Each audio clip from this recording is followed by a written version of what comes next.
ಶ್ರೀಗಳೆಲ್ಲ ರಾಜಕೀಯದಲ್ಲೆಲ್ಲ ಮಾತಾಡಬಾರ್ದು. ಈಗಾಗಲೇ ನಾನು ಹೇಳಿದ್ದೀನಿ, ನನ್ನ ವಿಚಾರದಲ್ಲಿ ಯಾರೂ ಮಾತಾಡೋದು ಬೇಕಾಗಿಲ್ಲ. ನಾನು ಕಾಂಗ್ರೆಸ್ ಪಕ್ಷದಲ್ಲಿ ಬಂದಿರೋನು, ನಾನು ಯಾವುದೇ ಸಮುದಾಯದಿಂದ ಅಂತ ಬಂದವನಲ್ಲ. ನನ್ನ ಜಾತಿ ಕಾಂಗ್ರೆಸ್ ಪಕ್ಷ, ನನ್ನ ಧರ್ಮ ತ್ರಿವರ್ಣ ಧ್ವಜ, ನನ್ನ ಗ್ರಂಥ ಸಂವಿಧಾನ. ಅದರಿಂದ ಅದು ಬಿಟ್ಟು ಬೇರೆ ಏನೂ ಮಾತಾಡೋದು. ಚುನಾವಣೆ ಪೂರ್ವದಲ್ಲಿ ಕೆಲವೊಂದಿಷ್ಟು ಬೇಡಿಕೆಗಳು ಇಟ್ಟಿದ್ದೀವಿ, ಅದೆಲ್ಲ ಈಡೇರಿಸ್ತೀವಿ ಅಂತ ಹೇಳಿದ್ರು. ಸರ್ಕಾರ ಬಂದಮೇಲೆ ಮಾಡ್ತಾ ಇಲ್ಲ ಅಂತ ಅಸಮಾಧಾನ. ಸರ್ಕಾರದಲ್ಲಿ ಪ್ರಣಾಳಿಕೆ ಇದೆ, ಅದನ್ನು ಅನುಷ್ಠಾನಕ್ಕೆ ತರಬೇಕು ಅಂತ ಏನಾದರೂ ಹೇಳಿದರೆ ಅದನ್ನು ನಾವು ಸಹ ಮುಖ್ಯಮಂತ್ರಿ ಹೇಳ್ತೀವಿ. ಆದಷ್ಟು ಏನೇನು ಭರವಸೆಗಳನ್ನು ಕೊಟ್ಟಿದ್ವಿ ಅದನ್ನು ಅನುಷ್ಠಾನಕ್ಕೆ ತರಬೇಕು ಅಂತ ಹೇಳ್ತೀವಿ. ಈ ಮೈಸೂರು ಉದಯಗಿರಿ ಸಚಿವರು ಹೇಳ್ತಾ ಇರುವಂಥದ್ದು ಕನಸು ನನಸುಗಳೆಲ್ಲವೂ ಸಹ ಹೈಕಮಾಂಡ್ ಕೈಯಲ್ಲಿರುತ್ತೆ. ಆದ್ದರಿಂದ ಹೈಕಮಾಂಡ್ ಏನು ಹೇಳುತ್ತೆ ಅದನ್ನು ನಾವು ಪಾಲನೆ ಮಾಡಬೇಕಾಗುತ್ತೆ.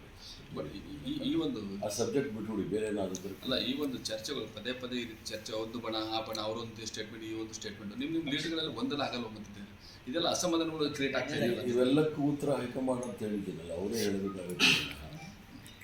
ರಾಜಕೀಯದಲ್ಲಿದ್ದಾಗ ಇವೆಲ್ಲ ನಡೀತದೆ. ನಿಮ್ಮ ಅಭಿಪ್ರಾಯದಲ್ಲಿ ಯಾರು ಇವರೇ ನಾನು ಕಾಂಗ್ರೆಸ್ ಪಕ್ಷದಲ್ಲಿ, ಅದರಲ್ಲೂ ಸಹ AICCನಲ್ಲಿ ಕಾರ್ಯಕಾರಿ ಸಮಿತಿ ಸದಸ್ಯರಿದ್ದಾಗ ನನ್ನ ಅಭಿಪ್ರಾಯ ಏನೂ ಬರೋದಿಲ್ಲ. ಇಲ್ಲಿ ಹೈಕಮಾಂಡ್ ತೀರ್ಮಾನ ಏನಿರುತ್ತೆ ಅದು ಭಾಳ ಮುಖ್ಯ. ಈಗ ನಿಮ್ಮ ಅಲ್ಲ, ಸರ್ಕಾರ ಬಂದ ಆರಂಭದಿಂದ ಕೂಡ ಅದೇ ಚರ್ಚೆ, CM ಬದಲಾಗ್ತಾರೆ ಕಂಟಿನ್ಯೂ ಮಾಡ್ತಾರಂತ ಇವರೆಲ್ಲ. ಅದರ ಚರ್ಚೆ, ಅದರ ತೀರ್ಮಾನ ಎಲ್ಲವೂ ಸಹ ಹೈಕಮಾಂಡ್ ಅನ್ನೋದು ಈಗ ಗುಲ್ಬರ್ಗಾದಲ್ಲೇ ಇದೆ. ಅದು ಬಂದಾಗ ಕೇಳಿ. ಅಲ್ಲ, ಒಂದು ತೆರೆ ಅಂದರೆ ಎಳಿಬೇಕಲ್ಲ ಅಂತ. ಎಲ್ಲ ಹೈಕಮಾಂಡ್ ಅಲ್ಲ, ಅದು ಹೈಕಮಾಂಡ್ ತೆರೆ ಎಳಿಬೇಕಲ್ಲ ಅಂತ. ಹೈಕಮಾಂಡ್ ಕೇಳಿದಾಗ ಗೊತ್ತಾಗುತ್ತೆ ಅನ್ನೋದು ಗುಲ್ಬರ್ಗಾದಲ್ಲೇ ಇದೆ, ಕೇಳಿ.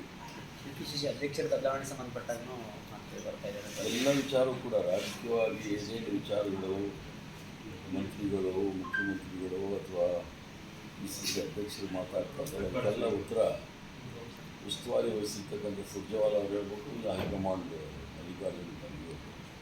ನಿನ್ನೆ KM ರಾಜಣ್ಣ ಅವರು ಒಂದು ಪತ್ರ ಕೊಟ್ಟು ಪ್ರೆಸ್ ನೋಟ್ ಸಂಬಂಧಪಟ್ಟಂಗೆ ತಗೊಂಡು ಹೈಕಮಾಂಡ್ ವಿರುದ್ಧನೇ ಒಂಥರ ಮುಖ ಆಡದ ರೀತಿಯಲ್ಲಿ ಮಾಡಿ ಮಾತಾಡಿದ್ರು. ಅದ್ರ ಬಗ್ಗೆ ನಾನು ಏನು ಹೇಳಲಿಕ್ಕೆ ಆಗೋದಿಲ್ಲ. ಎಲ್ಲವೂ ಸಹ ಹೈಕಮಾಂಡ್ ಗಮನದಲ್ಲಿರುತ್ತೆ, ಅವರೇ ತೀರ್ಮಾನ ಕೈಗೊಳ್ಳಬೇಕು. ವಿನಃ ಈಗ ಅವ್ರು ಕೇಳಿದಾಗ ಸರ್ಕಾರ ಬಂದಾಗಲಿಂದ ಈ ವಿಚಾರ ಇದೆ ಅಂತ ಹೇಳ್ತಾ ಇದ್ದಾರೆ. ಅದ್ರ ಬಗ್ಗೆ ಹೈಕಮಾಂಡ್ ಗಮನ ಚರ್ಚೆ ಭಾಳಷ್ಟು ನಡೀತಾವೆ ಸರ್. ಈಗ ಎಲ್ಲ ಅವ್ರಿಗೆ ಬಿಟ್ಟಿರ್ತಕ್ಕಂಥದ್ದು. ಅದ್ರ ಬಗ್ಗೆ ಇಲ್ಲ, ಅದಕ್ಕೆ ಶಿಸ್ತು ಸಮಿತಿ ಅಂತಿದೆ. ರೆಹಮಾನ್ ಖಾನ್ ಸಾಹೇಬರು ಅದರ ಅಧ್ಯಕ್ಷರು. ಅದೇನಾದರೂ ಇದ್ದರೆ ಅವರು ನೋಡ್ತಾರೆ.